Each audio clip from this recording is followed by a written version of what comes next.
сиз менен интеллектуалдык жактан деңгээлдеш саясатчылар деп кимди эсептейсиз? Андай суроону бербегиле карындашым. Неге? Айтып атпаймынбы? Эч качан өзүңдү бирөөдөн улуу сезбе, бирөөдөн акылдуу сезбе. Эч качан.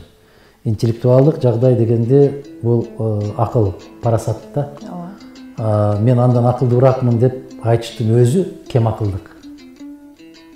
Мунун өзү акылсыздык.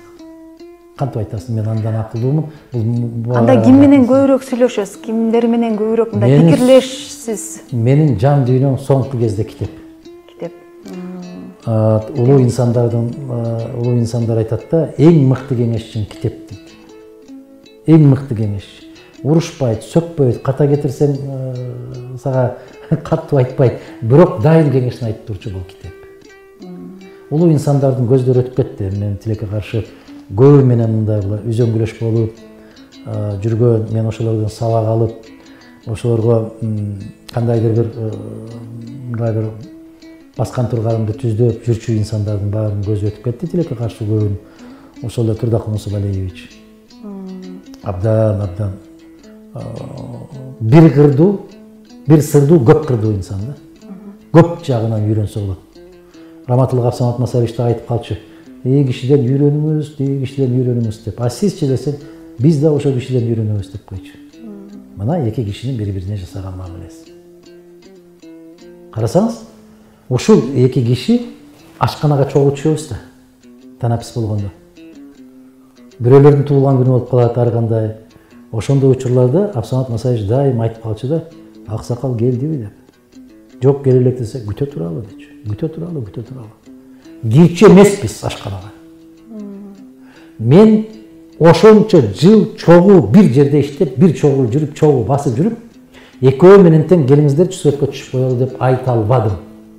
Айтканга маданиятым жол бербеди. Бул ыйбалык, улууларга болгон сый. Ошол улууларга болгон сый урмат. Экөөөнө тең келиңиздер суретке түшүп коелу деп айта албадым. 10 жыл жүрүп айта алган жокмун. Бул кишилерди сизди саясаттагы устаттарыңыз десек болобу? Сөзсүз түрдө. Азыркылар болсо көчөдөн баратсаң эле желкени чак кармайт да тартат өзүнө. Селфи кылып коелучу деп. Бул эмне? Мына ошол байкасаңыз, мен ушул кишилер менен канчалык кесиптеш болуп, канчалык үзөңгүлөш болгон менен сүрөткө түшүп коелу деген сөздү айта албадым. Мына бул эки кишиге болгон менин сый урматым кандай болгон. Ошондуктан жанагы ким менен кеңешесиз дегенде менин кеңешчү инсандарымдын баары өтүп кетти. Атам өттү, атам менин атам эмес, атам менин кеңешчим дагы, устатым дагы, досум дагы, атам, апам өтүп кетти, менин сырдашым. Канчалык үшүп же канчалык башың ооруп барган болсо дагы, апаңдын тизесине башыңды коер замат баары кетчү. Азыр жок.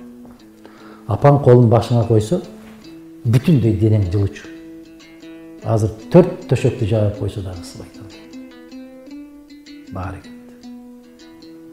Ошол кишилер жөнүндө дагы айтып берсеңиз, сизге мындай ушундай саясий багытка сизди ушул кишилер үндөп кеттиби? Сиздин саясатчы болушуңузду каалады беле?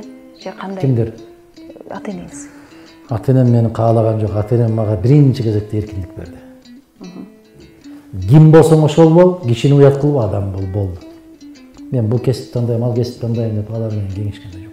Демек эркиндик берген. 100% эркиндик. Сиздин бала тарбиялоодогу куралдарыңыз кандай? Дал ошондой. Ошону эле колдоңуз. Мен түк кийлигишпейм. Билесизби, баланы эң мыкты тарбиялоонун өзү аралашпай коюу. Мен атамдын керемет сөзү бар ушу. Дайым ушул сөзүн колдонот. Адамдын жүрөгү эркин болуу керек деген. Жүрөк эркин болбосо адам бактысын сезбейт. Ошон үчүн балам, ким болсоң ошол бол, кайдан окусаң ошондон оку, кандай жашасаң ошондой жаша. Сиз өзүңүздү көп ичинде жалгыз калган адам сезбейсизби азыр? Мен сезем эмес, мен ошондойм.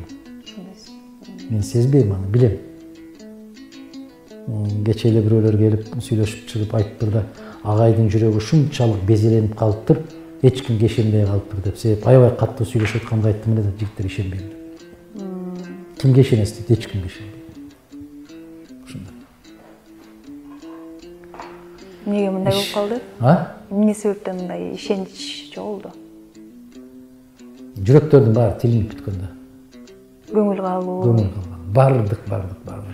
Мактоодон да калган, жектөөдөн да калган, баарынан калган. Калып бүткөн. Бүтүндөй бүткөн.